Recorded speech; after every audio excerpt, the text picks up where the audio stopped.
Armadilhas bem preparadas. Parte 2. 3 guardiões de andar partiram do fronte que haviam estabelecido em frente à capital. O responsável pelo cerco à capital, Cocytus. A encarregada de instalações cruciais, Aura. E finalmente, o encarregado de lançar magias ofensivas de ataque em área, para transformar toda a capital em uma montanha de cinzas, Mare. Os 3 tinham seus subordinados. Mare tinha Anzo sob seu comando, Cocytus tinha Frost Virgins e Aura tinha suas feras mágicas. O lugar para onde estavam olhando, a capital, estava terrivelmente silenciosa. Eles estavam de luto? Ou talvez estivessem se encolhido de medo pela visão das forças do reino feiticeiro. Apenas alguns dias se passaram desde a batalha anterior, mas as forças da capital já estavam fragmentadas. Do ponto de vista do acampamento que Ainz havia montado perto da capital, não se viam muitos soldados ocupando os muros externos da cidade, nem pareciam pretender lutar.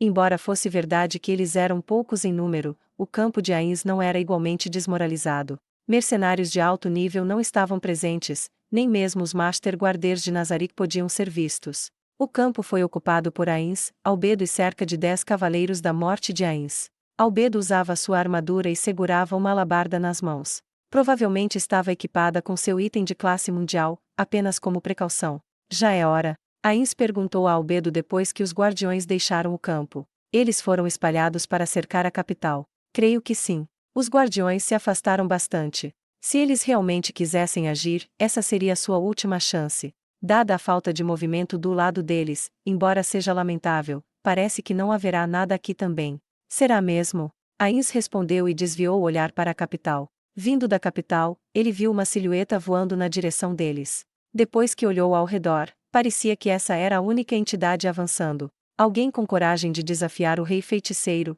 que arrasou um exército de 200.000 com uma única magia. Das informações coletadas, apenas uma pessoa correspondia a essa descrição. O traje motorizado, provavelmente a Gota Vermelha. Ainz estreitou os olhos para se concentrar na entidade que se aproximava rapidamente e murmurou: vejamos. Se fosse esse o caso, eles poderiam passar para o segundo estágio do plano. No entanto, Ainz estava um pouco desconfortável. Afinal, esse era um plano importante. Tinha que ser manuseado com cuidado, como uma fina lâmina de gelo. Ele era realmente capaz de executar tal plano? Ainz suspirou, ele ficou de mãos atadas, pois não poderia delegar algo tão importante a terceiros. A silhueta ficou cada vez mais perto. Ainz ficou perplexo, sua oposição não considerou a possibilidade de que eles também tivessem força aérea. Ou será que pensou que os guardiões de andar não notariam se ele estivesse alto o suficiente? Ou era alguma linha de pensamento igualmente estúpida? Ainz ficou surpreso com a estratégia falha de seu oponente. Não, talvez ele soubesse isso, mas não teve outra escolha.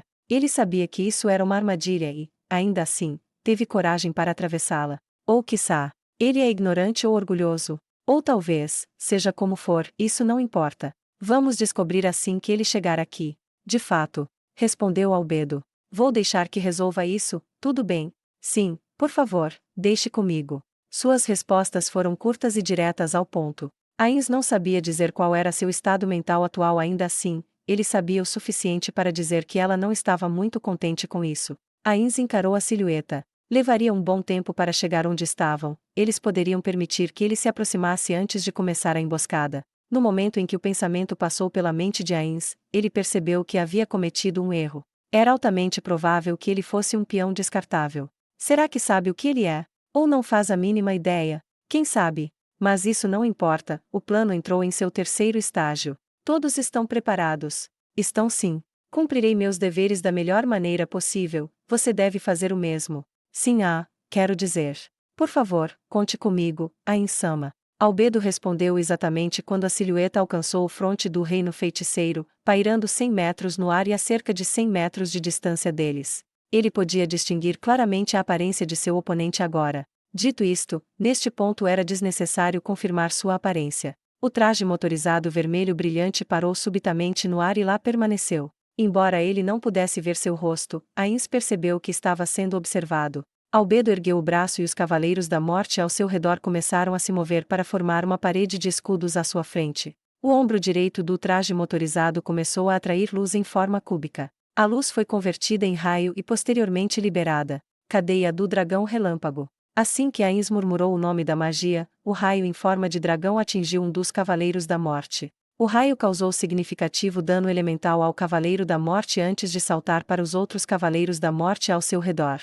Depois que a luz ofuscante do raio diminuiu, os mortos-vivos não estavam em lugar algum. Todos foram mortos em um único ataque, que não atingiu Ainz e Albedo. Provavelmente foi mais uma coincidência do que uma jogada calculada do oponente. Tolo insolente! Se identifique! Gritou Albedo em tom enfurecido. O volume da voz foi alto o bastante para que Ainz quisesse tapar os ouvidos. Dado quão longe o oponente estava, ele ainda deveria ser capaz de ouvi-la, mas não respondeu nada. Bem, nem tanto, isso dependia da definição de uma resposta. A próxima coisa que eles notaram foi um conjunto de armas se ativando no ombro esquerdo. A luz foi atraída novamente quando outra magia foi lançada. Um turbilhão de fogo envolveu Ainz e Albedo, o vento turbulento parecia o uivo de um lobo. Foi uma magia divina de ataque em área, tempestade de fogo. O fogo era uma das fraquezas de Ainz, mas como a magia não havia sido aprimorada por habilidades especiais, nem o lançador estava no mesmo nível que Ainz, ela não causou muito dano. Ainda assim, ele não podia ficar recebendo esses golpes o dia inteiro. Ainz deu sua ordem. Vá, Albedo. Não o deixe escapar. Sim, Albedo alçou voo enquanto segurava firmemente a alabarda. Suas asas de puro preto bateram uma vez e foi mais do que suficiente para ela encurtar a lacuna entre seu alvo.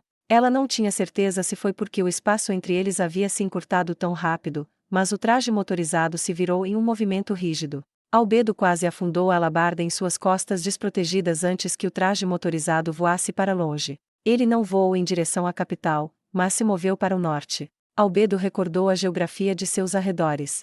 Ela não conseguia se lembrar de nada de especial na direção que ele estava seguindo, não havia nenhum recurso que pudesse facilitar uma emboscada. Sob seu elmo, Albedo estava furiosa. É sério isso? Acha que somos cegos? Realmente pensou que não anteveríamos o que está tentando fazer? Ou talvez, sua confiança venha justamente por saber que prevemos seus planos, tenho que ficar alerta para isso. Albedo virou a cabeça, olhando por cima do ombro em direção ao acampamento do Reino Feiticeiro, onde ela acabará de estar. Ela podia ver uma silhueta solitária, era Ainz sozinho. Mesmo seguindo suas ordens, deveria ter sido ela quem o protegeria, especialmente porque ele foi o único a ficar por eles. Mas ela havia deixado seu protegido para trás, o que a perturbou profundamente. O mais desagradável foi o fato de não poder fazer o inimigo pagar por sua insolência com a vida. Albedo estalou a língua e olhou para o traje motorizado em fuga. Havia um objeto que se assemelhava a uma mochila na parte de trás do traje motorizado. Tinha 6 bicos, cada um ejetando luz branca que deixava uma trilha para trás, como uma estrela cadente. Aqueles que não estavam familiarizados com os trajes motorizados provavelmente assumiriam que, se esses bicos fossem destruídos, seu oponente perderia a capacidade de voar e, assim, cairia no chão. Contudo, seu mestre já havia lhe dito, isso é apenas um efeito cosmético. Isso ocorreu porque as capacidades de voo de um traje motorizado funcionavam de maneira semelhante à magia, Fly. Segundo seu mestre, embora fosse correto dizer que não perderia sua capacidade de voar depois que seus bicos fossem destruídos, isso não era um fato absoluto. Seu mestre acrescentou, pelo menos era assim naquela época, implicando que ele não havia testado essa teoria. Até onde essa coisa vai voar? Já estamos tão longe do acampamento? Eu era seu verdadeiro objetivo. Gradualmente, a lacuna entre eles se estendia. Se isso continuasse, seu oponente escaparia com sucesso. Albedo não tinha nenhuma habilidade que pudesse aumentar sua velocidade de voo. Normalmente, quando se envolvia em perseguições assim, ela deveria montar seu Orbicor, mas isso não era mais uma opção. Era por isso que ela estava voando com suas próprias asas, que eram capazes de alcançar apenas essas velocidades. Ainda assim, Albedo havia se preparado para isso. Ela havia pego emprestado itens de seu mestre que poderiam aumentar sua velocidade de voo. Se ela os equipasse, poderia facilmente fechar a lacuna entre eles. Mas, por que ela ainda não o fez? Simples, ela estava esperando para ver qual seria o próximo passo de seu oponente. Se estivesse apenas tentando escapar, Albedo poderia lidar com isso facilmente. No momento em que ela analisava calmamente sua silhueta, seu oponente se virou. Ele começou a montar uma arma semelhante ao rifle arcano de Shizu. Albedo se preparou para um ataque enquanto caçoava de seu oponente. Comparado ao rifle arcano tipo fuzil de Shizu, de acordo com Cocytus, o rifle arcano desse inimigo era mais do tipo metralhadora pesada. Suas capacidades destrutivas estavam acima da arma de Shizu. Um som estridente deu início a uma saraivada de balas. Os projéteis eram maiores que uma bolota e foram disparadas a velocidades abrasantes, era difícil para ela desviar de todos. Porém, Albedo poderia, no mínimo, redirecionar alguns dos projéteis de volta para ele. Isso não apenas o acertaria com o dano da arma de seu oponente, mas teria um adicional de dano devido à alabarda de Albedo. Combinado com o dano que ela poderia causar com suas habilidades, isso causaria uma quantidade considerável de danos ao inimigo. Curiosamente, Albedo não ativou nenhuma habilidade especial. Ela segurou a alabarda mais firme e encurtou a distância entre ela e o inimigo, nada mais. Ela pretendia suportar todo o impacto do ataque com seu próprio corpo. Os projéteis disparados pelo inimigo estavam prestes a se conectar com a armadura de Albedo. Ops, isso foi um grande erro de cálculo. Ela pensou que a armadura mitigaria a maior parte do dano, mas sequer havia necessidade disso. Nenhum dos projéteis acertou, todos foram defletidos automaticamente. Ao que tudo indicava, nenhuma das balas estava encantada. No nível dos guardiões de andar, todos teriam imunidade completa a projéteis não encantados. Se sua arma não fosse encantada, nem mesmo faria sentido tê-la equipado. Eu quis testar as capacidades destrutivas de sua arma, mas acabei expondo uma das minhas habilidades. Devido a isso, ele certamente usará um ataque encantado agora. Pela linguagem corporal, a visão aguçada de Albedo podia dizer que ele estava bastante abalado. Todavia, as coisas progrediram como ela esperava.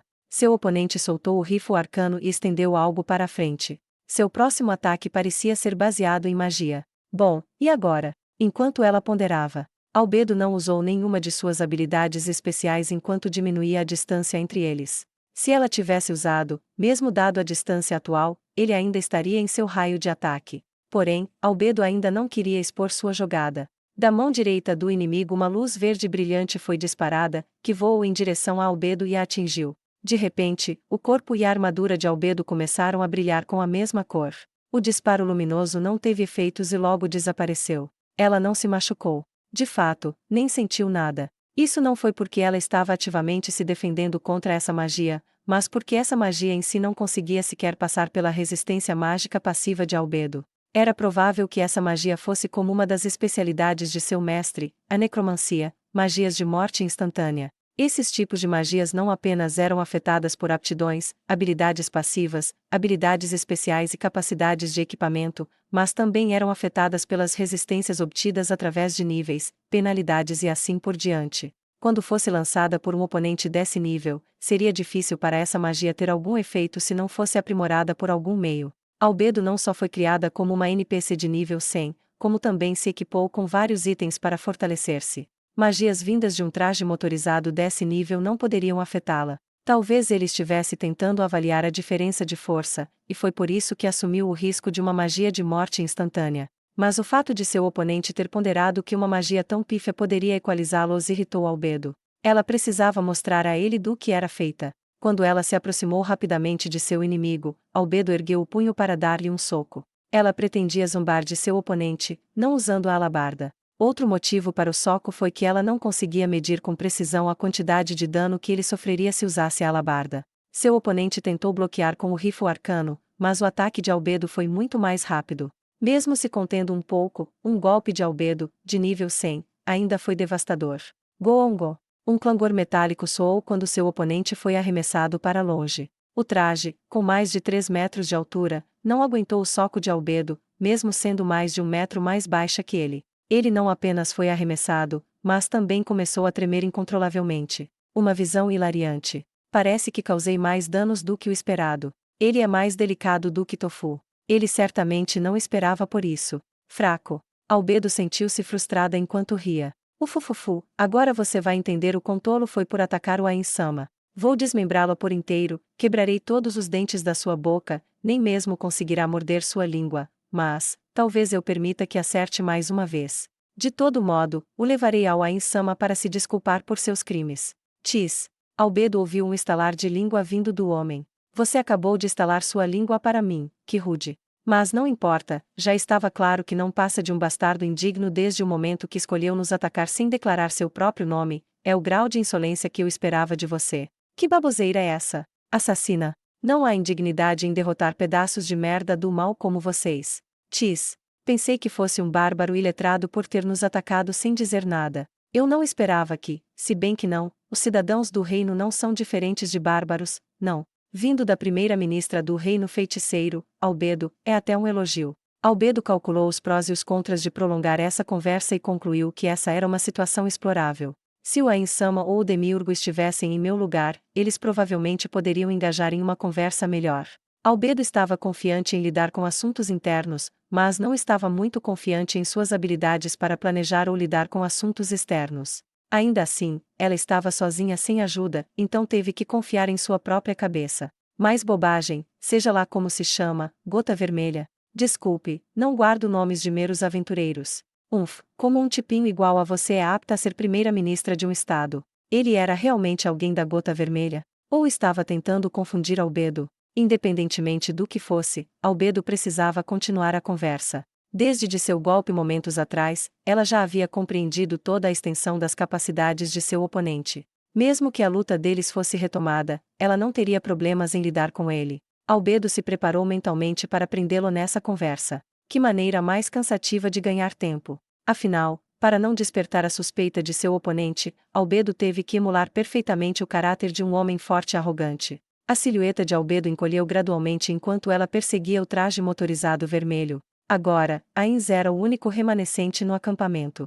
Se tudo correu conforme o planejado, o evento principal começaria em breve. Ainz lançou uma magia, corpo de berilo refulgente. Aqueles que desejam destruir Ainz, mesmo que soubessem pouco dos pontos fracos dos monstros do tipo esqueleto, saberiam a vantagem que teriam ao usar armas focadas em danos por impacto. Se Ainz perdesse uma parte significativa de HP devido às suas fraquezas antes de atingir seu objetivo, isso seria um pouco preocupante. E então, o atrasar teletransporte, que Ainz havia lançado antes entrou em vigor. Em outras palavras, as coisas estavam realmente acontecendo como ele havia previsto. Afinal, Albedo não era o alvo deles. Ainz ficou aliviado. Se ela fosse o alvo, as coisas teriam ficado bastante difíceis. Mas, seria mesmo o caso. Poderia ser uma armadilha de dupla camada. O inimigo estava se teletransportando atrás de Ainz. Um único inimigo. Alguém que preferia o combate de perto. Enquanto a chegada de seu oponente estava sendo atrasada, Ainz lançou a magia, explodir mina, no destino do teletransporte. Depois, ele ficou parado, esperando seu oponente chegar. No começo, ele planejara usar essência da vida para confirmar qualquer perda de vida, mas acabou decidindo postergar sua checagem. Ele ouviu o som da explosão no momento em que seu oponente chegou. Ainz imediatamente começou a se mover para frente, longe de seu inimigo, e se virou. Prata, não é, o brilho é diferente. Isso é platina. Ou é um metal que não conheço. A explosão levantou bastante poeira e, no centro, havia um conjunto de armadura completa de cor platina. 4 armas pairavam ao redor dela, seguindo todos os seus movimentos. Uma lança, uma katana, um martelo e uma espada grande. Todas eram grandes demais para os padrões humanos, cada uma trazia consigo a alcunha de forma sobre função. A tesouraria de Nazarick possuía muito mais armas semelhantes a estas. As armas tinham um brilho semelhante ao da armadura, era então muito provável que não fossem de prata, mas sim platina. Se essa fosse a verdade, no entanto, criava mais perguntas do que respostas. Ignorando o valor monetário do metal precioso, a platina não possuía propriedades mágicas especiais. Ele não conseguia entender quais vantagens poderiam ser concedidas com a criação de armas e armaduras. A explicação mais provável era que estava apenas revestido de platina, para ocultar o verdadeiro metal do qual o equipamento era feito. Um exemplo em que ele pôde pensar foi no mais recente golem dos aposentos de Kyoukou. Também havia outros exemplos da mesma técnica sendo usada em Nazarick. A explicação mais provável foi que era um metal idêntico à platina na aparência, mas Ainz não era bem versado nas variedades de metais deste mundo. A atenção total de Ainz estava em todos os movimentos de seu oponente. Afinal, até informações triviais poderiam mudar o equilíbrio de uma luta. A coisa realmente perturbadora foi o fato de que seu oponente, desde a sua chegada, não mostrará nenhuma resposta emocional. Desde a sua aparição, ambos ficaram parados com poses intimidantes. Foi porque ele não sofrerá nenhum dano, nem sequer sangrara, que ambos recorreram a esse showzinho. Era impossível que ele não tivesse sofrido dano algum. Era difícil para Ainz acreditar que havia mitigado o impacto total de sua explodir mina, mas como bem via, tudo o que fez foi manchar aquela armadura chamativa com poeira. Mesmo com suas profissões necromantes, ainda era impossível para Ainz obter imunidade completa ao dano de uma magia de alto nível. Era impossível sem truques secretos, especialmente porque o tipo de dano da explodir mina não era elemental, não poderia ter sido anulado de maneira tão simples. Nesse caso, a atitude despreocupada da oposição adivinha de sua resistência, ou estava em situação de viver ou morrer, ou talvez realmente tinha capacidade de anular o dano. Você achou que eu ficaria aqui em pé sem tomar nenhuma precaução? Há mais ao seu redor.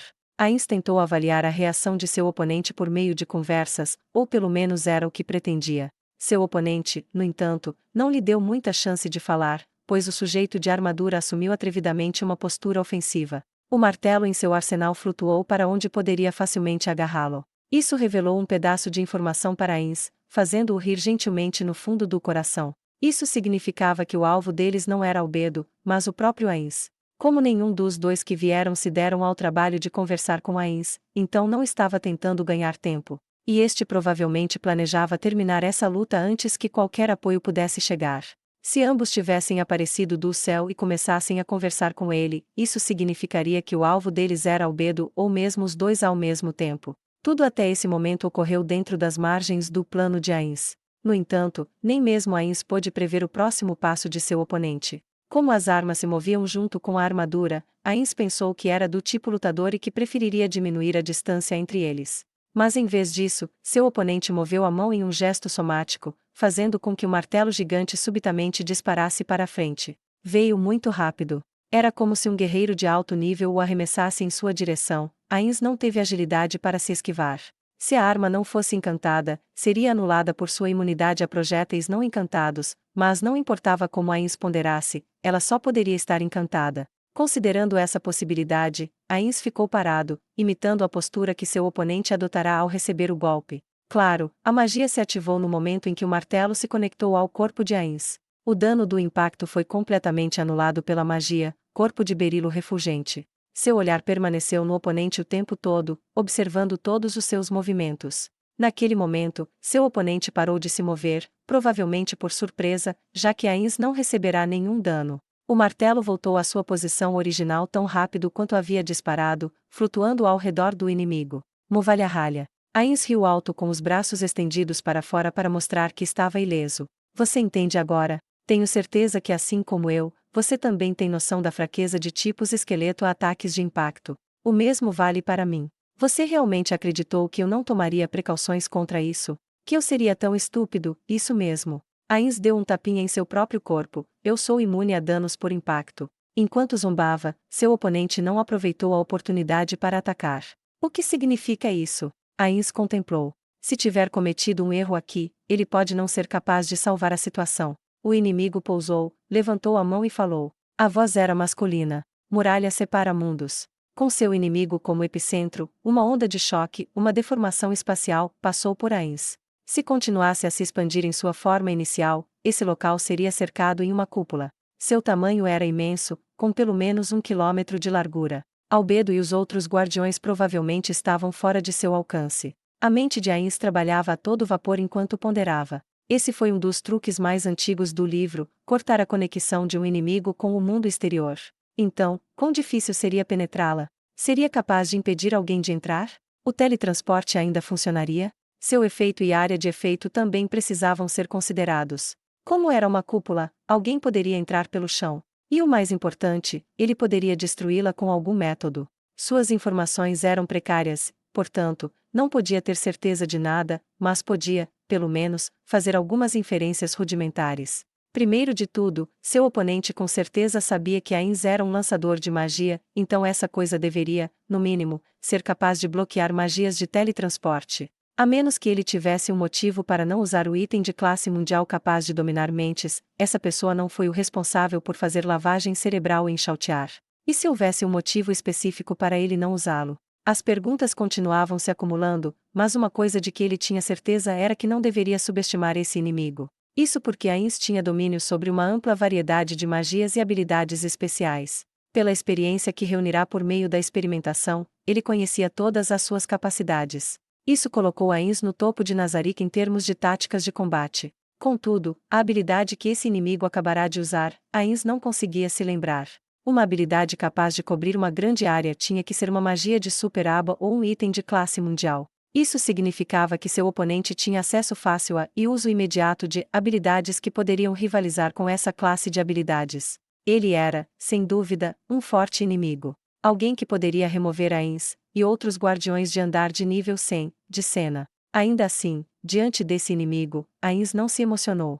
É claro que o rosto de Ainz não conseguiu demonstrar nada, mas sua incerteza ainda poderia ser observada através de sua atitude e tom. Mas Ainz ou Algon nunca faria algo tão deselegante. Ao mesmo tempo, Ainz não podia permitir que o inimigo percebesse sua alegria e alívio. O pensamento de, seria mais sábio eu ter sido o único a enfrentá-lo veio à mente. Ainz estreitou os olhos e continuou a observá-lo. Embora essa fosse uma habilidade desconhecida, ele ainda podia entender alguns aspectos dela. Primeiro, essa era uma habilidade que consumia HP e uma grande parte. Devido a isso, essa barreira não poderia ser apenas cosmética. Se ele não conseguisse descobrir seus efeitos exatos, poderia ficar com problemas. Ainz notou a perda imediata de HP de seu oponente quando ele ativou essa habilidade, tudo graças à magia, essência da vida. Essência de mana, em contraste, não o deu nenhum sinal, significando que seu inimigo era puramente um guerreiro, sem mana. Se essa clausura fosse uma prisão inviolável, não seria estranho que seu oponente, que havia efetivamente prendido Ainz nessa cúpula, relaxasse um pouco.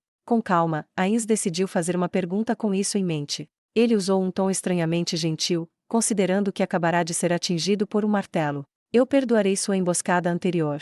Acredito que você já saiba meu nome, mas permita-me me apresentar novamente. Eu sou o Rei Feiticeiro, Ainz ou Algon. Agora, é a sua vez. Poderia me dizer seu nome? Após alguns segundos de silêncio, ele recebeu uma resposta.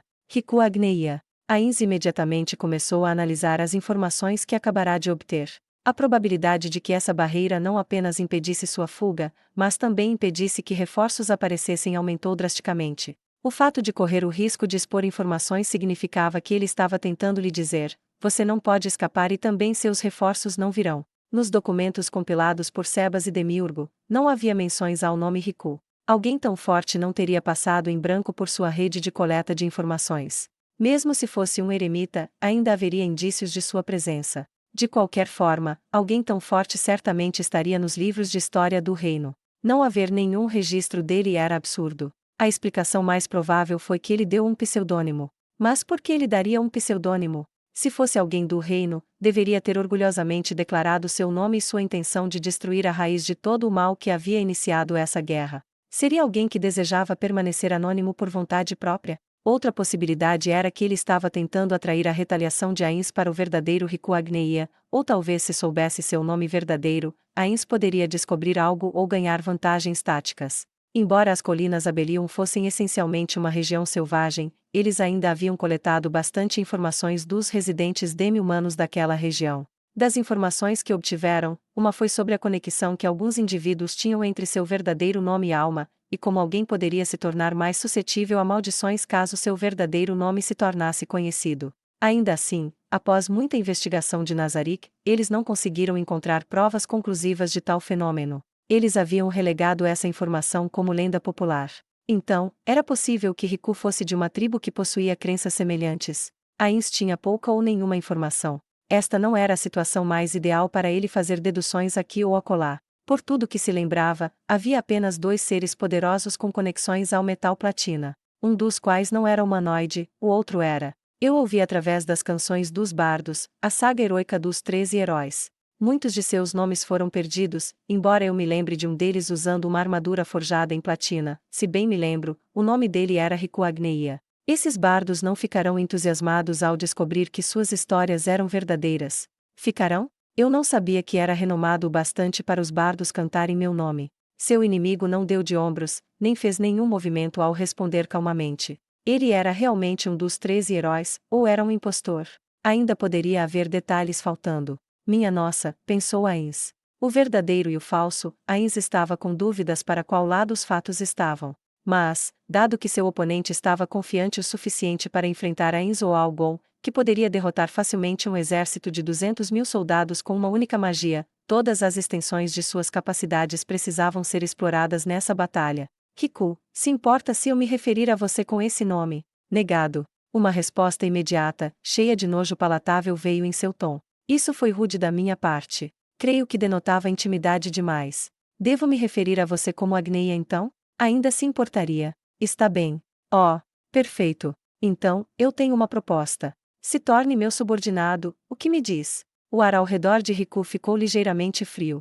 Ele não se posicionou, nem se mexeu. Riku apenas ficou lá completamente imutável. Ainz não entendeu o porquê disso. Se Riku o visse como inferior, faria sentido porque ele não assumiu uma posição. Afinal, Cocytus agiu da mesma forma durante a batalha com os Lizarmen. Isso seria Riku menosprezando ou não? Ele sentia que era diferente quando comparava com Cocytus naquela época. Portanto, talvez essa já fosse a posição que ele pretendia adotar para esta batalha. Talvez fosse seu plano ficar em um lugar e ter suas armas flutuantes fazendo todo o trabalho, e foi por isso que ele adotou essa postura de batalha. Parece que fui rejeitado. Que pena. Eu poderia pedir-lhe mais uma vez? Atualmente, estou tentando recrutar indivíduos poderosos sob meu estandarte. Até o Momon da escuridão vive feliz sob meus serviços. Se você estiver disposto a se tornar meu subordinado, eu até mesmo termino a conquista do reino por aqui. Você sozinho vale mais do que este país. Negado. Se as palavras pudessem matar, não houve um único pingo de hesitação em sua voz. Ainz, sem demonstrar nenhuma emoção, começou a refletir sobre os significados ocultos por trás de suas pequenas idas e vindas. Mesmo que tivesse a confiança de que poderia derrotar Ainz e salvar o reino, ele realmente não tinha dúvidas ou hesitações. Mesmo que Ainz fosse morto, ele estava realmente certo de que o exército do reino feiticeiro desistiria. Talvez ele nem se importe com o reino, é isso, ele é de outra nação. Manto luz. A armadura de Riku começou a brilhar. Por um breve momento, Ainz pensou que era o sol refletindo em sua armadura até perceber que o HP de Riku havia acabado de diminuir. Essa foi sem dúvida a ativação de algum tipo de habilidade. Agora ele tinha provas concretas. As habilidades de Riku eram energizadas por sua própria vida.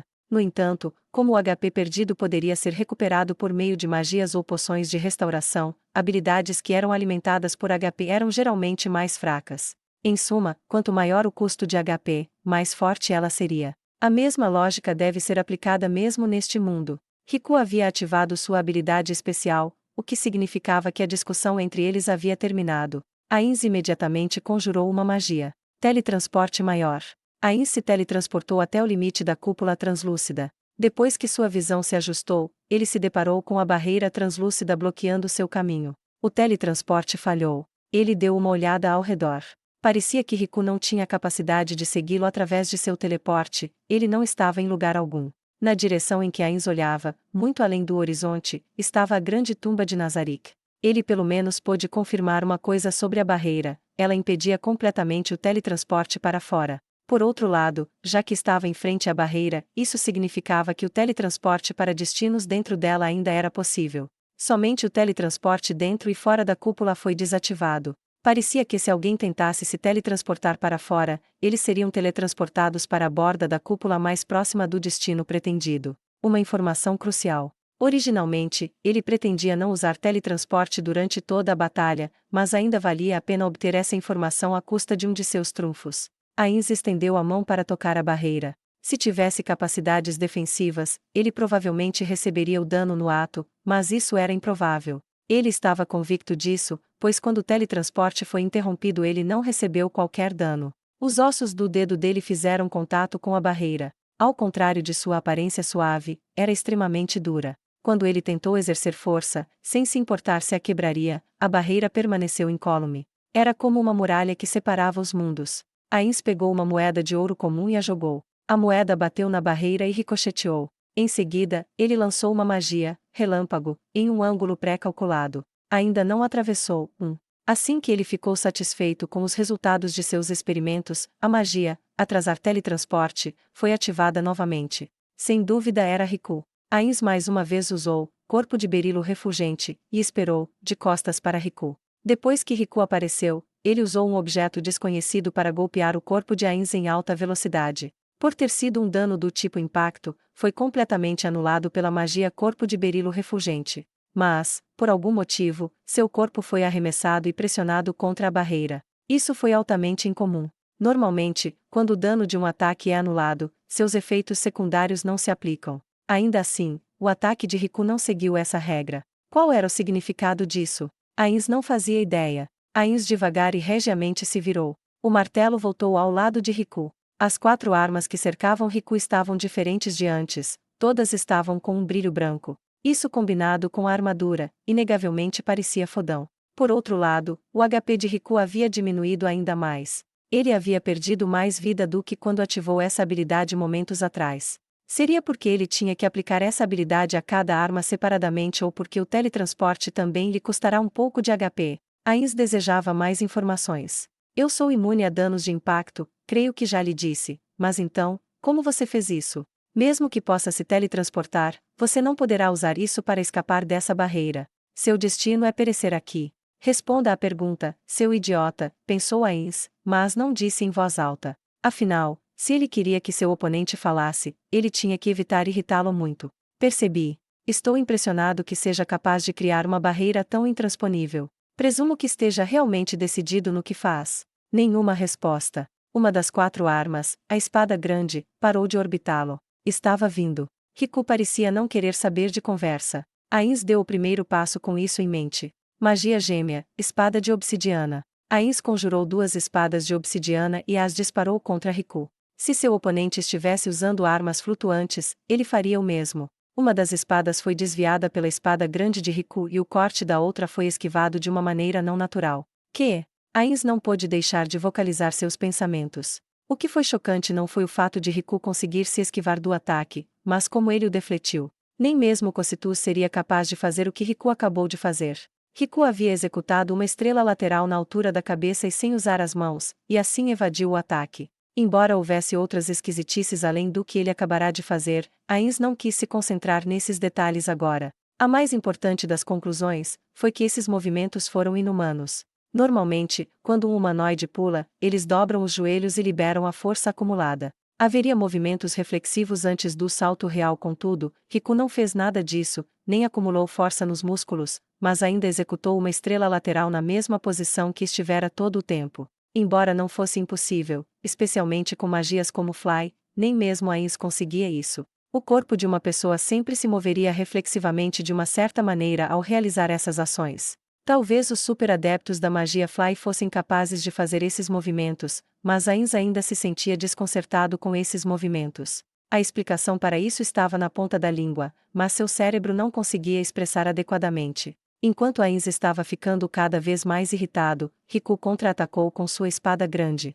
As 2 espadas de Ainz foram desviadas pelas outras armas que flutuavam ao redor de Riku. A espada grande, como se fosse dotada de inteligência, voou em direção a Ainz, levando-o a pensar em sua arma de guilda. Ainz lançou uma magia defensiva em resposta. Muralha de esqueleto. A espada grande colidiu com a parede recém-criada. Mas o muralha de esqueleto foi destruído em um único golpe. Impressionante. No lugar de onde estava a muralha de esqueleto, a ponta afiada da espada mirava em Ainz enquanto pairava. Ele pensou que voltaria ao lado de Riku depois do golpe, mas em vez disso voou em direção a Ainz como se alguém a estivesse empunhando. Riku, por sua vez, estava parado em sua posição original, com a mesma pose de antes. Das observações feitas, o que estava na ponta da língua de Ainz finalmente saiu. Na verdade, ele era como uma marionete. Riku estava se movendo como uma marionete cujos cordéis ainda estavam intactos.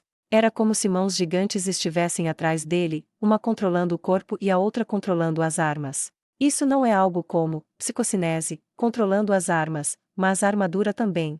A menos que o interior esteja vazio, ou há uma pessoa viva lá. Diante do corte da espada grande de cima para baixo, Ainz pegou o item Blasting Staff para interceptá-la. A quantidade de pressão exercida sobre ele o fez sentir como se estivesse afundando no chão. Se ele tivesse habilidades de destruição de armas, valeria a pena dedicar-se especificamente a essa espada, mas Ainz não se incomodou em aprender essas habilidades. Até magias de ácido antimaterial levariam bastante tempo para corroer essa espada, então era melhor ele atacar Riku. Agarrar coração. A magia de necromancia favorita de Ainz, porém, não teve nenhum efeito sobre Riku. Ele tinha imunidade contra a necromancia. Ou seria resistência contra os efeitos de status negativo? Enquanto ainda estava considerando essas coisas, a espada grande foi lançada contra ele a velocidades ainda maiores.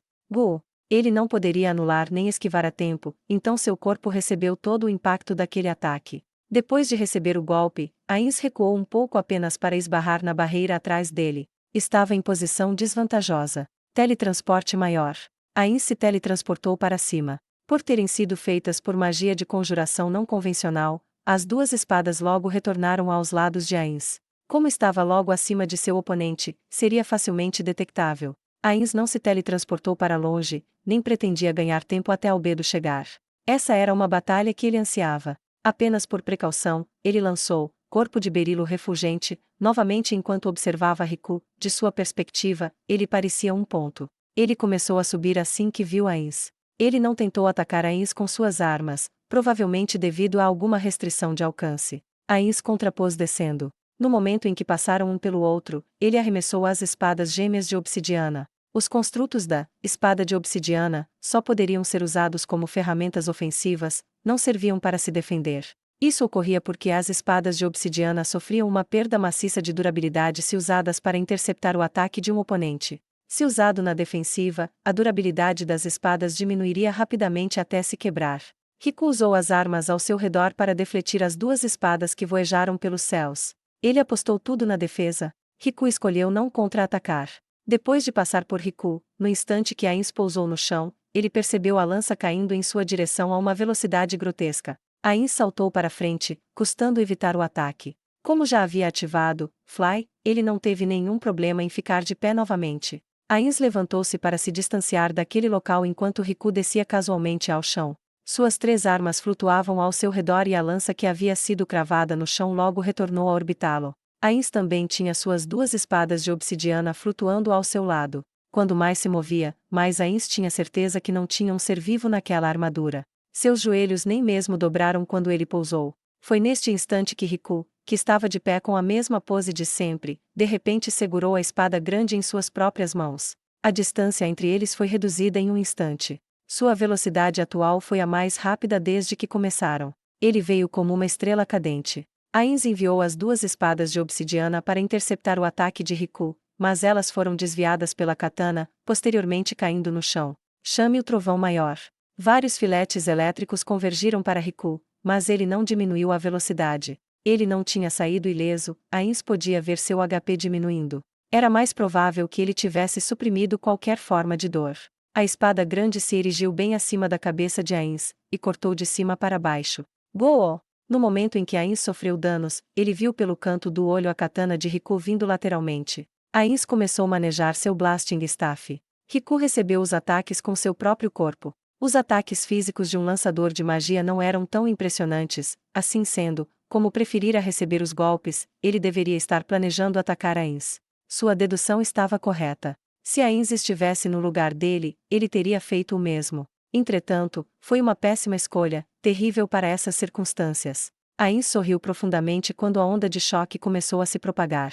Riku foi jogado para longe. O Blasting Staff possuía um encantamento de repulsão aprimorado semelhante ao punho de ferro de Shoumar de Yamaiko. O custo desse encantamento foi a completa falta de capacidade ofensiva do cajado, mas pelo menos garantia a distância entre um lançador de magia e seu inimigo, que era uma das coisas mais importantes para um mago. Seria porque ele havia sido repelido. O corte da katana apenas triscou em Ainz, mal tocando seu externo. Riku permaneceu em pose inflexível, mesmo depois de ser rebatido. Ainz lançou outra magia. Invocar mortos-vivos 10º nível. Aquele a substituir as espadas gêmeas de obsidiana foi o guerreiro corpo a corpo de nível 70, Dawn Lord. Ostentava uma coroa enferrujada na cabeça e uma capa manchada de sangue pendia de suas costas. Adornando sua armadura completa havia várias lâminas curvas em forma de foice. Quantidades mínimas de energia negativa vazavam das lacunas em sua armadura na forma de uma névoa negra. Seu HP diminuía constantemente, uma penalidade imposta ao Dawn Lord por sua agilidade que era assombrosamente alta para algo do nível 70.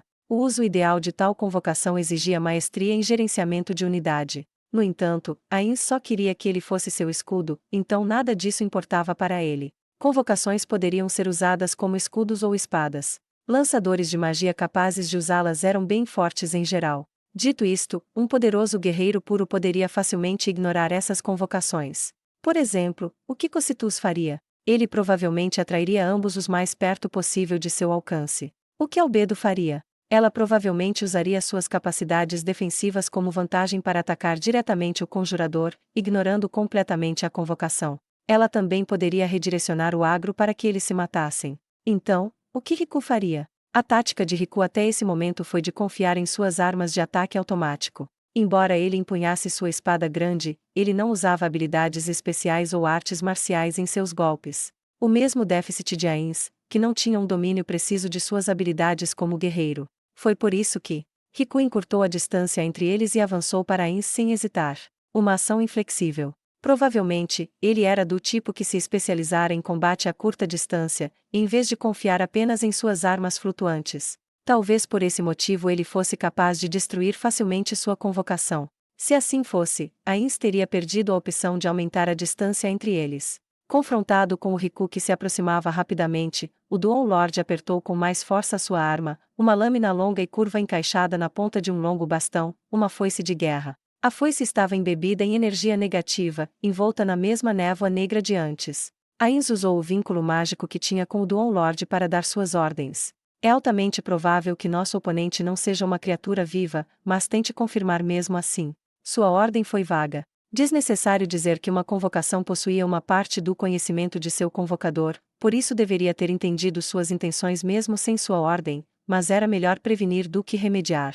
O Duon Lord ativou sua habilidade especial, Noite Ruína. A taxa em que a fumaça negra era expelida aumentou, espalhando-se pelos arredores. Seu HP estava caindo mais rápido do que nunca, o preço por aumentar todas as estatísticas relacionadas a combate por um curto tempo. Não apenas isso, a habilidade passiva de um oponente de reduzir a quantidade de dano que o Duon Lord causava devido à diferença de nível seria completamente anulada. Mortos-vivos que estivessem na fumaça negra, incluindo o próprio Duon Lord, sofriam menos danos dos ataques de luz e elementais de natureza sagrada. O mesmo se aplicava ao dano bônus devido à diferença no karma. Outro ponto forte dessa habilidade foi o fato de poder ser ativada simultaneamente em cima de outros buffs. Ainz também queria receber esse buff, mas a fumaça negra ainda não tinha se espalhado tanto. Para garantir que não seria alvejado por Riku, Ainz se afastou dos dois combatentes. Ele fez os preparativos para ser um espectador.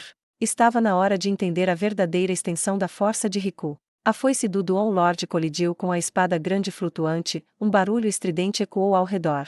Nenhum dos dois recuaram um único passo, nem foram repelidos. Provavelmente tinham níveis semelhantes de força para isso ter acontecido. Depois disso, a foice continuou colidindo contra a katana em alta velocidade, seus anéis metálicos uniram sem parar.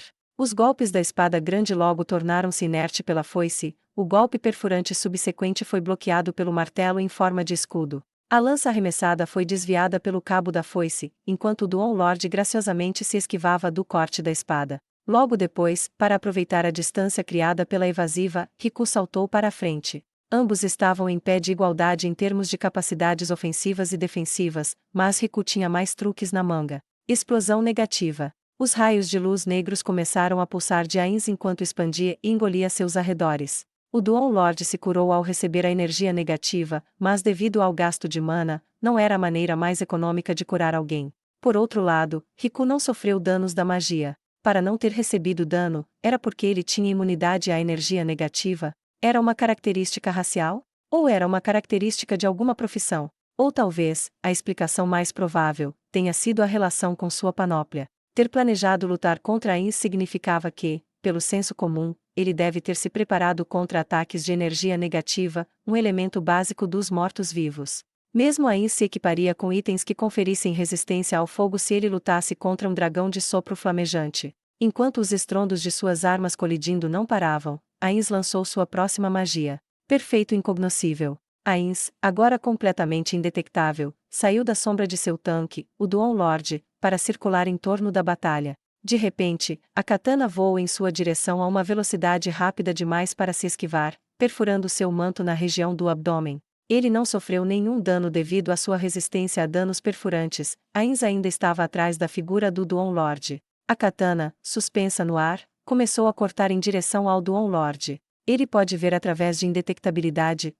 Isso não foi surpreendente, não seria necessário atingir o nível de Ainz para obter algumas contramedidas contra essa estratégia. O problema estava em qual método ele havia usado para detectá-lo. Ainz não obteve respostas. Havia muitas contramedidas, demais para chegar a uma conclusão com as informações que possuía. Então, qual deve ser o próximo passo?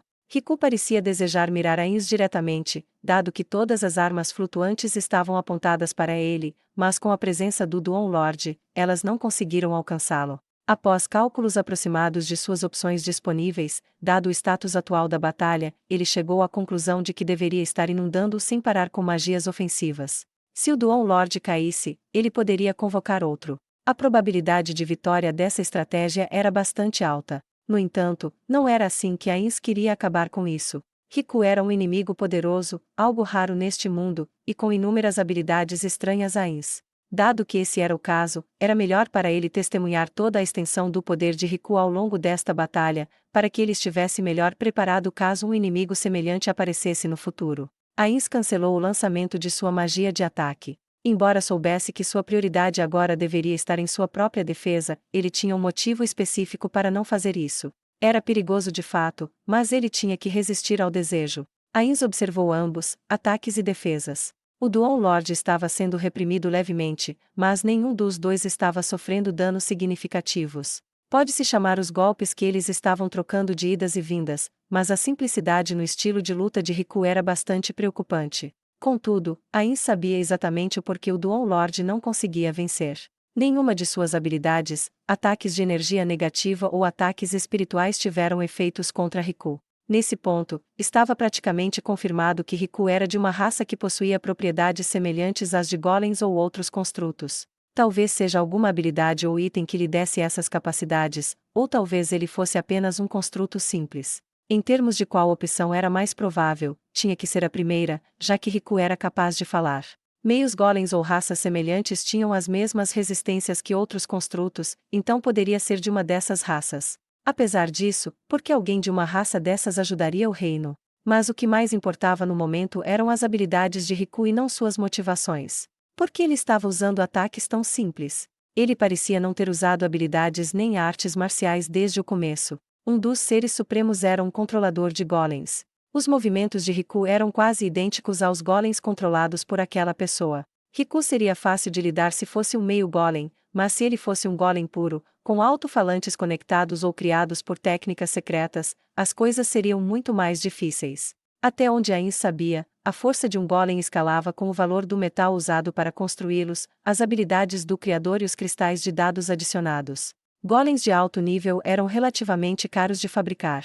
Se Riku fosse um golem, um construído com um metal tão barato quanto a platina e ainda assim fosse forte a esse ponto, poderia haver mais alguns ou mesmo dezenas deles por aí. Era preciso coletar mais informações. Ainz deu uma ordem ao Duon Lord. O Duon Lord começou a liberar mais fumaça negra ao receber seu comando. Sua velocidade e capacidade ofensiva foram aumentadas ainda mais, a ponto de a armadura de Riku começar a sofrer danos. Porém, a rápida perda de HP por parte do Duon Lord faria com ele desaparecesse não muito tempo depois. Ainz tinha cronometrado isso e conjurou, invocar mortos-vivos 10º nível, mais uma vez. Eram mortos-vivos de nível 68, um elemental crânio. Sua aparência era de um crânio flutuante, ao redor dele havia uma névoa mágica de luz que alternava constantemente entre 4 cores, vermelho, azul, verde e amarelo. Ainz o fez recuar e assumiu a vanguarda. O elemental crânio eram mortos-vivos do tipo conjurador capaz de usar a magia dos 4 elementos principais. Seu HP era quase igual a um lançador de magia de seu nível, bem abaixo do Duon Lord. Suas capacidades ofensivas eram bastante impressionantes, pois toda a magia que lançava vinha imbuída com o aprimoramento metamágico, maximizar magia. Em termos de defesa, tinha imunidade à maioria dos ataques mágicos, incluindo fogo, eletricidade, ácido, gelo e outros tipos de ataques elementais. Por outro lado, era extremamente vulnerável a ataques físicos, principalmente danos causados por impacto. Foi por isso que Ainz teve que ficar na frente dele. Riku não levantou mais a guarda, apesar de um lançador de magia estar agora na linha de frente. Ele apenas ficou em silêncio, diminuiu a distância entre ele e Ainz e começou a atacar. Por que não está nem um pouco preocupado com isso? Ainz resmungou em seu coração ao usar a experiência que havia adquirido durante o treinamento com Albedo para bloquear os ataques cortantes de Riku. Dito isto, ele só conseguia bloquear um corte a cada 5, era basicamente um boxer maneta. Como o cajado de Ainz foi ignorado, a espada grande, a lança e a katana começaram seus ataques. Embora o martelo também tenha sido usado uma vez, ele foi anulado por corpo de berilo refulgente. Após 3 anulações, Riku parecia ter finalmente entendido. E parou de usar o martelo. Mesmo ciente disso, Riku ainda era incrivelmente rápido. Embora não fosse tão rápido quanto os guardiões de andar, ele ainda era relativamente rápido. Ainz teve muita sorte de Riku ter parado de usar o martelo. Se ainda estivesse em uso, Ainz não seria capaz de vencer. Tendo testemunhado a batalha do Duon Lord, Ainz sabia que não poderia servir como uma vanguarda adequada. É claro que Ainz tinha a opção de usar Guerreiro Perfeito, mas a falta de equipamento atual só garantia sua derrota se o fizesse. Ainda assim, as ações de Ainz em agir como vanguarda começaram a valer a pena, pois auras mágicas começaram a se formar no ar atrás de suas costas. Ao mesmo tempo, Ainz lançou uma magia de 9º nível, Vermilion Nova. O mais forte ataque mágico, de alvo único, do tipo fogo começou a queimar Riku, mas seu oponente não mostrou sinais de desaceleração quando a espada grande veio cortando sobre Ainz novamente. Embora seu corpo estivesse banhado em fogo, seu manejo da espada continuava calmo e firme. Se isso fosse um guerreiro decidido, até que não seria muito surpreendente, mas a completa falta de resposta foi deveras suspeita para dizer o mínimo. O elemental crânio lançou uma magia de 9º nível, Garra Polar. Uma garra que emitia ar tão frio quanto os polos feriu Riku. Esta era uma magia que Ainz não havia aprendido. Não tinha efeitos secundários, mas causava muitos danos, o maior depois de qualquer magia baseada em gelo. Ainz memorizou a quantidade de dano que Riku recebeu das duas magias. Isso foi enquanto ele estava recebendo um ataque simultâneo da lança e da katana. Ele lançou outra magia de 9º nível, Chame o Trovão Maior. O elemental crânio, por outro lado, lançou uma magia de 10º nível, Névoa de Super Ácido. Outra magia que Ainz não havia aprendido, e justamente por isso que convocou o elemental crânio. Riku foi instantaneamente cercado por uma névoa de ácido forte e suas armas também. Névoa de super ácido não apenas danificava o alvo, mas também seus equipamentos e armas, embora apenas uma pequena quantidade de dano em panóplias. Certamente as armas flutuantes ao redor de Riku contavam como seu equipamento, certo? Até as armas ao redor de Riku foram danificadas, mas Ainz, que estava dentro da área de efeito, não foi ferido. Isso foi devido a uma condição especial aplicada à magia. A perda de HP de Riku pelo ácido foi notável. Dos 4 elementos, o ácido que causou mais danos. Mesmo assim, a porcentagem real de perda de HP ainda foi baixa. Através da análise de todas as informações que ele possuía, Riku provavelmente tinha profissões focadas na defesa. E provavelmente estava no nível 90. Enfim, a melhor estratégia é usar ataques ácida. Isso machuca. Que incômodo. A raiva de Ainz aumentou quando seus pensamentos foram interrompidos, mas então um milagre ocorreu. Ele conseguiu rebater perfeitamente a katana que voava em sua direção usando o cajado, fazendo com que os olhos inexistentes de Ainz se arregalassem. A lança foi atirada longe, como se o efeito de repulsão tivesse sido ativado. Por quê? O efeito de repulsão desse cajado tinha todos os tipos de condições de ativação impostas. A principal, bloquear um golpe de um guerreiro com o cajado não provocaria o efeito. O efeito não seria acionado se o cajado não fosse usado ofensivamente. Se um oponente bloquear o golpe do atacante com uma espada ou escudo, seu efeito não será acionado. Só seria acionado se alguém desse um golpe no corpo de seus oponentes. Uma espada ou escudo obviamente não contaria como o corpo de um oponente. Porém, o efeito ainda seria acionado se alguém golpeasse o cajado usando uma manopla. Então, o que aconteceu com a katana de Riku? Dadas as condições mencionadas, isso significava que as armas flutuantes contavam como parte do corpo do portador. Mas isso não fazia sentido. No passado, Sebas havia levado armas da capital a Nazarick. Armas flutuantes usadas por uma dançarina. As armas foram analisadas em detalhes ao serem enviadas à tesouraria, foram consideradas simples armas flutuantes que obedeciam aos comandos para atacar de maneira semi-autônoma. Então contaria apenas como equipamento, significando que, se esse cajado atacasse a arma da dançarina, o efeito de repulsão não seria acionado. Para a repulsão ser aplicada em equipamentos, apenas armas como o punho de ferro de Shomar seriam capazes de ativá-lo. Mas o punho de ferro de Shomar foi feito com um único objetivo: criar ondas de choque mesmo se o usuário socasse o ar. Era uma arma que aplicava repulsão a tudo, também podia aplicar repulsão ao equipamento. Mas esse cajado não era nem de longe tão poderoso quanto aquela arma, então por que foi capaz de fazer uma coisa dessas? A partir dessas séries de tautologias, ele deduziu a resposta: as armas de Riku contavam como parte de seu corpo. Agora entendi. Ainz tinha 2 hipóteses em torno da mecânica por trás disso. A primeira foi que as armas de Riku eram criaturas como os insetos espadas de Intoma. Se ele fosse assim, um golem santo da espada, faria sentido porque o efeito de repulsão foi acionado. A outra hipótese, a mais provável, era que as armas não eram equipamentos, mas eram partes reais do corpo de Riku. Essa seria uma situação semelhante à de como o efeito de repulsão ainda se aplicaria se o ataque do cajado fosse interceptado pelas garras de um dragão. Ele sentia que as armas também tinham HP, mas achava que era porque contavam como equipamento de Riku. Foi uma suposição equivocada, com base no fato de que elas sofreram danos quando Riku sofria danos. Parecia que eram barras de vida separadas, então. Aquele momento pareceu uma eternidade para Ains em sua infinita confusão. E se ele usasse aqueles métodos? Mas essa seria a decisão correta? Não errado, aquilo seria um erro. Ains sentiu que o elemental crânio lançaria uma magia divina de 10º nível, 7 trompetistas, e imediatamente a cancelou. Era preciso reafirmar seu papel em tudo isso. Ains silenciosamente conjurou, mensagem, quando Riku recuou como se estivesse indo atrás da katana. Quando se aproximou, a katana voltou à sua posição original. Significava que, se as armas fossem separadas de Riku a uma certa distância, elas não poderiam mais se mover. Ou seu oponente estava tentando fazê-lo pensar isso, ou ele estava apenas chocado por ter sido derrubada. Estamos mais ou menos entendendo os poderes um do outro. Já é o basta. Riku atacou Ains enquanto avançava rente ao chão. Realmente não estava disposto a conversar. Ains resmungou profundamente com esse fato. Fazia sentido que seu oponente desejasse aproveitar ao máximo seu tempo, responder a um oponente em batalha seria uma ação tola. Portanto, embora respeitasse o compromisso de Riku com sua estratégia, ele ainda estava irritado por seu oponente o estar ignorando. Espere, espere, eu não terminei. Ains, no meio dos ataques de Riku, jogou seu cajado para trás. Ele viu que Riku estava um pouco confuso. Ains se ajoelhou imediatamente. Espere. Por favor, espere. Me escute. A espada na mão de Riku parou no meio do caminho rumo à cabeça de Ains. Como era imune a ataques críticos, ele não estava com muito medo de abaixar a cabeça em defesa.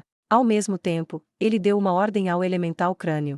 Eu não pretendia entrar em conflito com Vossa Excelência. Tudo começou porque o reino saqueou os grãos que estavam destinados como ajuda alimentar ao reino sacro. Entre eles e nós, o mal maior se faz óbvio. O que pensa Vossa Excelência? Que nós éramos o maior mal. Você foi longe demais. Tinha que haver maneiras melhores de lidar com isso. Ains levantou a cabeça. A espada de Riku permaneceu suspensa, parecia que ele não tinha intenção de atingi-lo no momento. Isso porque Vossa Excelência não foi a vítima. Como Vossa Excelência teria lidado com isso? Quando os grãos que seus compatriotas trabalharam para produzir fossem roubados. Se você não tivesse o poder que possui, as coisas não teriam acontecido dessa maneira. As pessoas com poder precisam ter cuidado com o modo como usam seu poder e assumir a responsabilidade por suas ações. Eu, por exemplo, protejo o mundo. Sim, este mundo está sob minha proteção. Ao ouvir a retórica de seu oponente, Ains pensou, finalmente esse idiota começou a falar.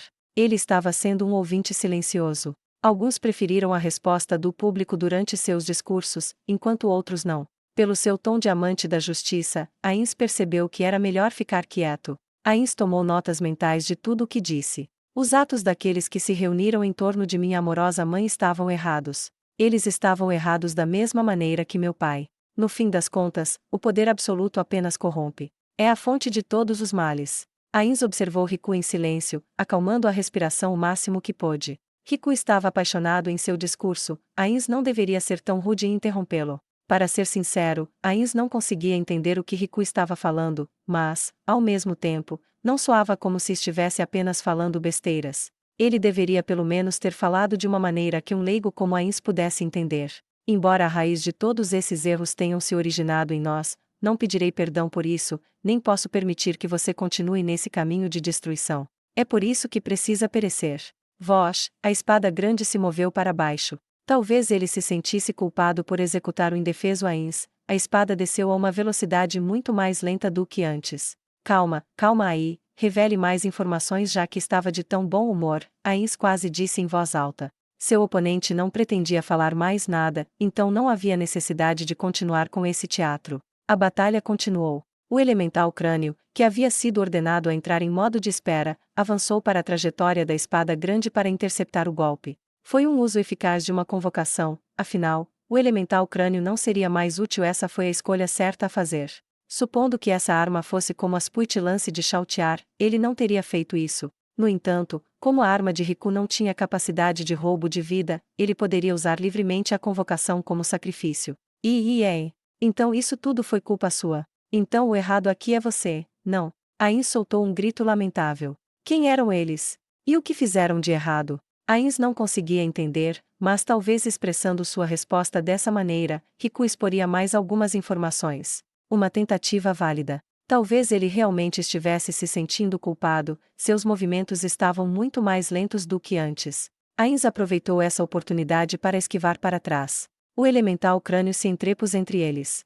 Bloqueie ele. O elemental crânio lançou sua magia síncrono com o comando de Ainz. Riku ignorou o crânio e atacou Ainz. O elemental crânio tentou detê-lo, mas devido ao seu tamanho e falta de agilidade para fazê-lo, acabou falhando. Muralha de esqueleto. Ainz ergueu uma parede para manter Riku e o elemental crânio do outro lado. Que patético, rei feiticeiro.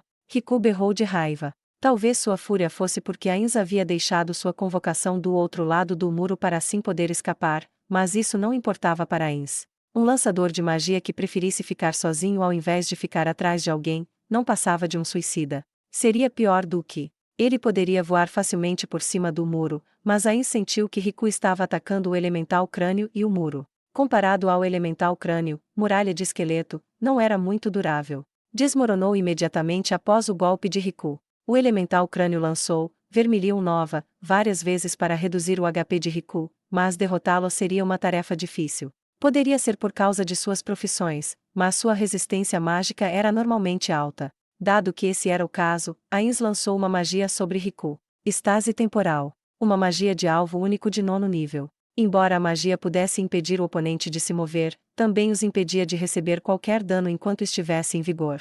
Era geralmente usada quando havia vários inimigos. Entretanto, Ainz descobriu que sua magia não apenas foi resistida, mas anulada completamente. Parecia que Riku tinha contramedidas a paragem de tempo. Claro, isso não era incomum, dado o quão forte era. Ao mesmo tempo em que a espada grande foi apontada para Ainz, o martelo também foi apontado para o elemental crânio. Ainz decidiu receber o dano da espada e, por precaução, lançou item de pausa maior nas outras armas que voam em sua direção. Não foi apenas resistido, mas anulado novamente. Então era verdade que as armas contavam como o corpo de Riku. Quando o elemental crânio sofreu uma enorme quantidade de dano, Riku olhou para o céu em pânico. Uma figura estava descendo rapidamente. Era Albedo. Ainz ouviu Riku soltar um som que nem mesmo poderia ser definido como um som. Ele estava absolutamente atordoado. Quando Riku estava em choque, Albedo se aproximou dele, sua velocidade estava no mesmo nível de uma das flechas de aura. E depois?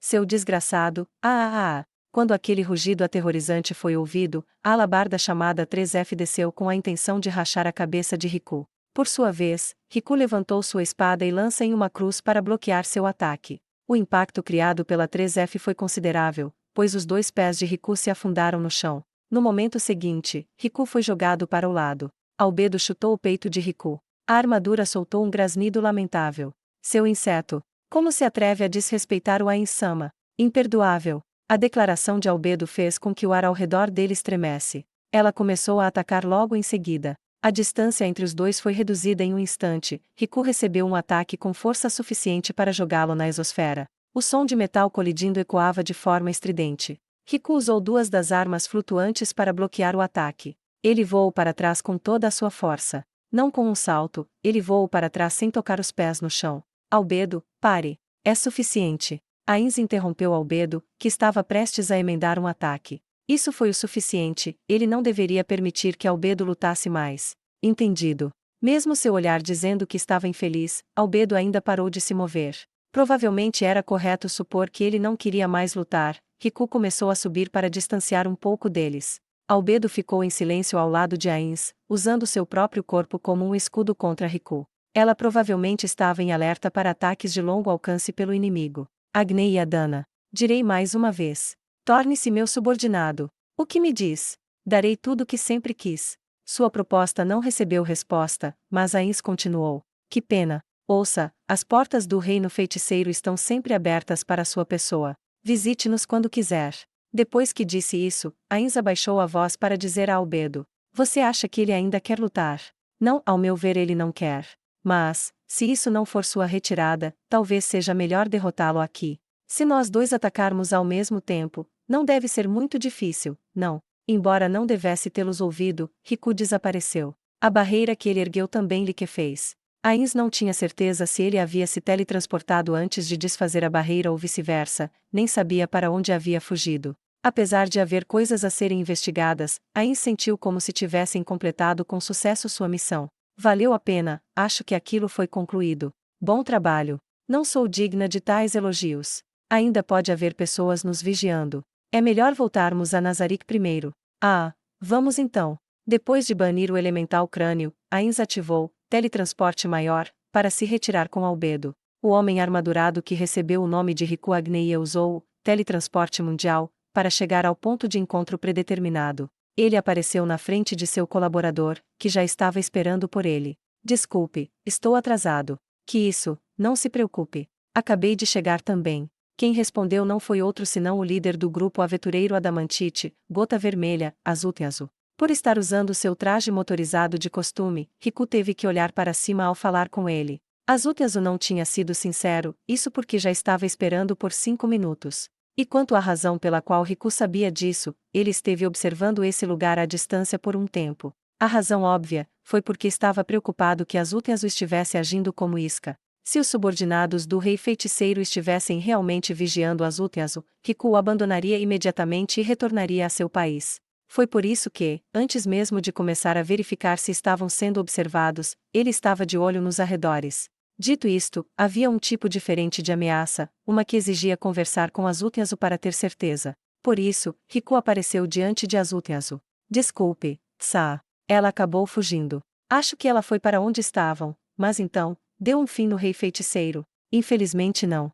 Mesmo me emprestando sua força, eu realmente sinto muito. Aquele que se chamava Riku Agneia na frente do rei feiticeiro, Sindorkus Vaizion, abaixou a cabeça. Talvez os outros Dragonlords diriam que isso estava abaixo da dignidade esperada de um longínquo Dragonlord, alguém que estava no topo do mundo, mas Tsa não se importava muito com isso.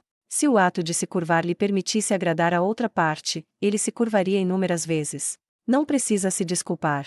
Foi culpa minha, não conseguir atrasar aquela mulher. Mas não conseguiu derrotar ele porque não teve tempo, é isso. Tsa pensou bastante sobre que tipo de resposta o pintaria da melhor maneira possível e acabou dizendo gentilmente a Azuteazu, de forma alguma. Ou melhor, Azuteazu. Embora tenha sido lamentável que a primeira-ministra do reino feiticeiro, Albedo, não fosse alguém com quem pudesse lidar, você ainda foi capaz de atrasá-la por um bom tempo. Sinceramente, foi de grande ajuda. Eu não pude vencer o rei feiticeiro simplesmente porque ele é muito mais forte do que eu previ. Na verdade, foi realmente esse o caso. Durante as reuniões anteriores, Azuteazu recebeu a missão de afastar Albedo da barreira. E sendo honesto, Tsa pensou que não seria surpreendente se Azuteazu fosse morto por Albedo, mas se tivesse dito isso em voz alta, ficaria óbvio que Azuteazu não ofereceria mais sua ajuda. Por esse motivo, ele não havia explicado todos os detalhes do plano.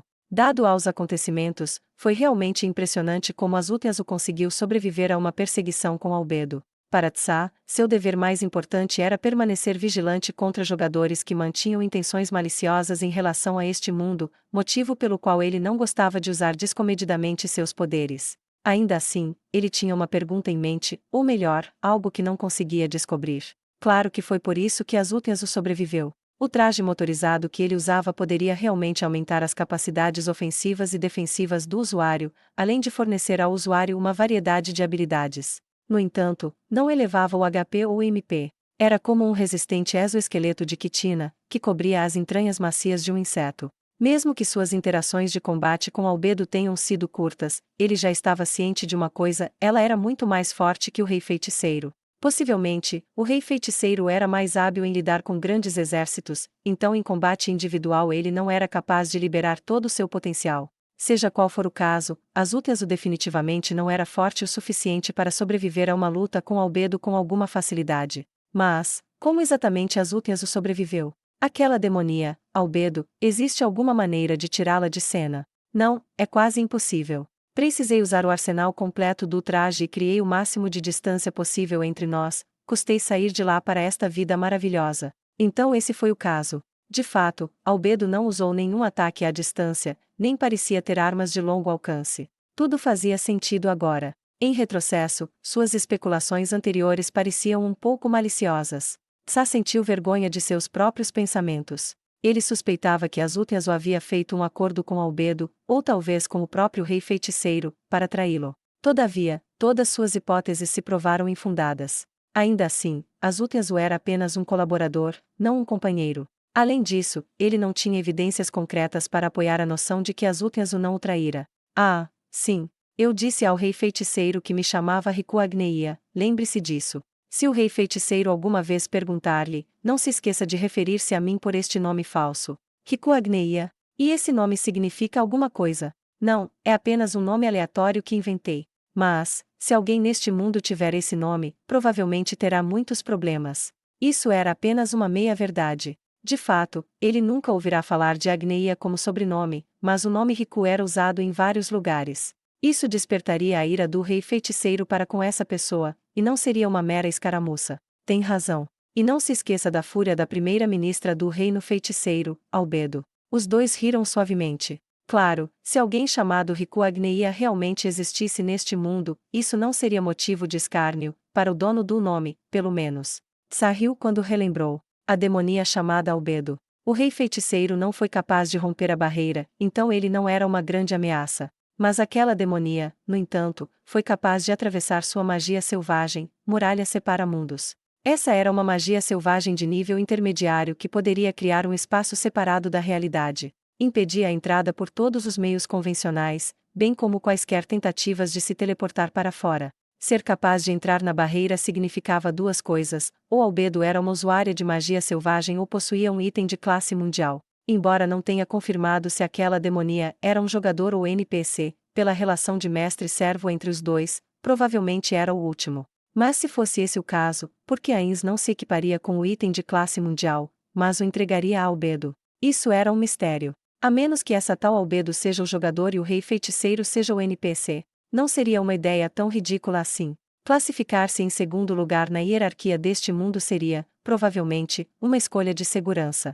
Talvez o rei feiticeiro também tenha um item de classe mundial, mas ele nem mesmo conseguiu romper a barreira, então a probabilidade seria baixa, não? Ou talvez ele tenha deixado seu item de classe mundial para trás.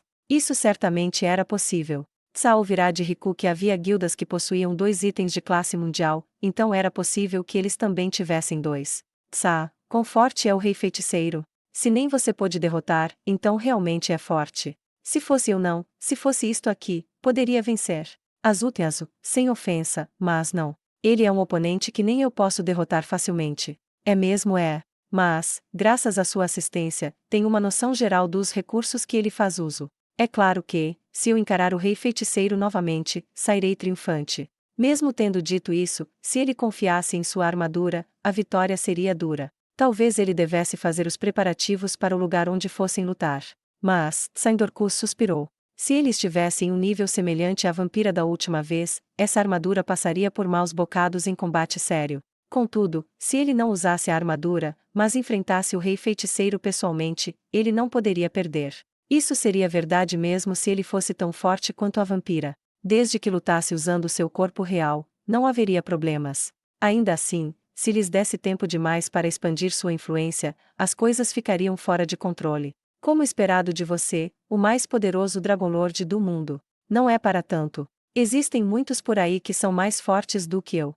Eu posso vencer o rei feiticeiro, porque por acaso eu sou seu nêmesis. As habilidades de Tsa eram mais eficazes contra os mortos-vivos. Ele também confirmou na batalha naquele momento que suas habilidades funcionavam no rei feiticeiro.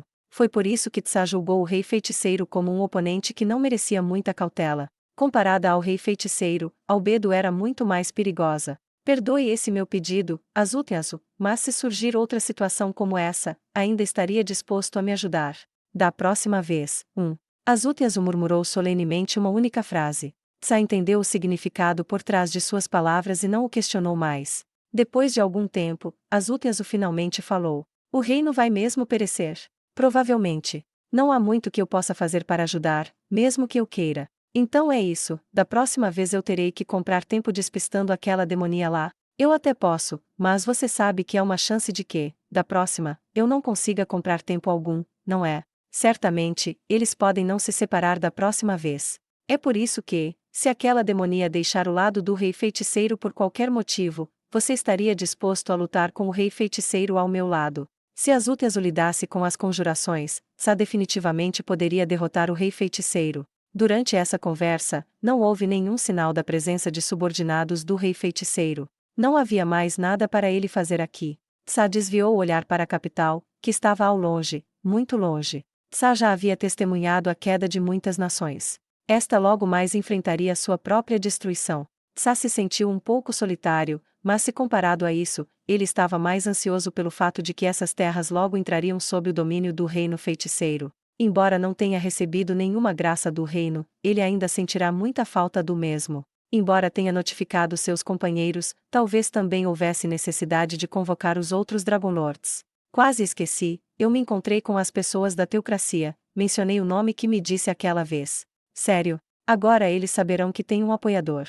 Se fosse esse o caso, a segurança de Azuthiazu era mais ou menos garantida. O próprio Azuthiazu não tinha nenhum valor, mas o traje motorizado em sua posse era um item de grande importância, importante o suficiente para que a Teocracia pudesse conspirar contra ele por isso. Por esse motivo, foi preciso fazê-los pensar que Azuthiazu tinha a proteção de alguém, para que assim, não fizessem nenhum movimento contra ele. Isso também fortaleceu seu relacionamento com Azuthiazu. Uma jogada que não teve nada além de benefícios.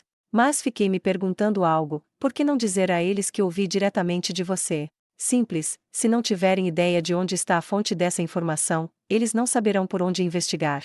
Há uma chance de que isso possa causar algum atrito entre a alta hierarquia da Teocracia. Além disso, havia outro motivo. Se uma emergência surgir, ele poderia matar Azuthiazu sem deixar pontas soltas. Aqui não é um bom lugar para conversar, vamos voltar. Seus companheiros devem estar lhe esperando, não? Sim, pode ser. O resto é com você, Tsa. Quando Tsa estava prestes a lançar seu teletransporte mundial, ele pensou em Azuthiazu. Foi apenas por um único motivo, a questão de ainda ser benéfico ajudá-lo ou não. Claro, o traje motorizado de Azuthiazu era muito valioso, mas sem isso ele não era nada. Para ser franco, se o traje motorizado estivesse em mãos mais capazes, certamente seriam capazes de utilizá-lo em todo o seu potencial. Além disso, Tsa não tinha confiança de que poderia governá-lo. Azuthiazu por si só, era mais uma ajuda para Tsa do que um companheiro. Se ele saísse do roteiro como da última vez, provavelmente levaria a perdas catastróficas. Na verdade, Tsa também errou na ocasião. Para dar a Azuthiazu o nível apropriado de alerta contra a invasão do Rei Feiticeiro, eles discutiram os possíveis resultados da invasão em detalhes. Azuthiazu havia solicitado a ajuda de Tsa para derrotar o Rei Feiticeiro e salvar o reino. Na época, ele deveria ter previsto que Azuthiazu usaria o traje motorizado durante o cerco àquela cidade. Se ele não tivesse tomado uma ação independente naquela época, certamente Tsa teria sido capaz de derrotar o Rei Feiticeiro durante seu cerco à capital. Ele deveria matar Azuthiazu e pegar seu traje motorizado. Era uma ideia que valia consideração. Se ele desse o traje motorizado a alguém poderoso e ainda assim submisso, seria definitivamente mais útil do que deixar nas mãos de Azuthiazu. Ele também poderia ganhar um peão mais forte. Pessoalmente, Tsa não sentia desdém por Azuthiazu, nem queria matá-lo, mas de que valiam as emoções neste mundo. Kiku. Isso foi eu relembrando de como as coisas acabaram assim. Internamente, Tsa riu de si mesmo. Suas mãos já estavam manchadas. Era melhor fazê-lo agora do que mais tarde. Além disso, ele poderia culpar o Rei Feiticeiro se o fizesse agora. Azuthiazu lutou até perder a consciência com Albedo, mas antes disso entregou o traje motorizado a Tsa. Seria uma história convincente. Mas, ele deveria mesmo permitir que a história se repetisse novamente. Oi, o que há de errado, Tsa? Tsa finalmente percebeu que havia mergulhado em seus próprios pensamentos. Tem algo de errado. Sentiu algo suspeito. Nada. Azuthiazu, vamos voltar. Ele deveria deixar esses pensamentos de lado. O advento da magia de ressurreição fez com que nem mesmo a morte fosse o túmulo dos segredos. Se ele levasse apenas com o traje motorizado, mas não o corpo de Azuthiazu, isso suscitaria suspeitas. Se alguém agir puramente por princípios utilitários, isso levaria a consequências negativas mais frequentemente do que o esperado. Para não se arrepender depois, era melhor voltar e considerar com cuidado antes de decidir se deveria ou não desistir da gota vermelha. Tsa rezou para que suas ações nesse dia não levassem a erros fatais no futuro, então lançou seu teletransporte mundial. Os ventos da noite sopraram através do espaço agora vazio.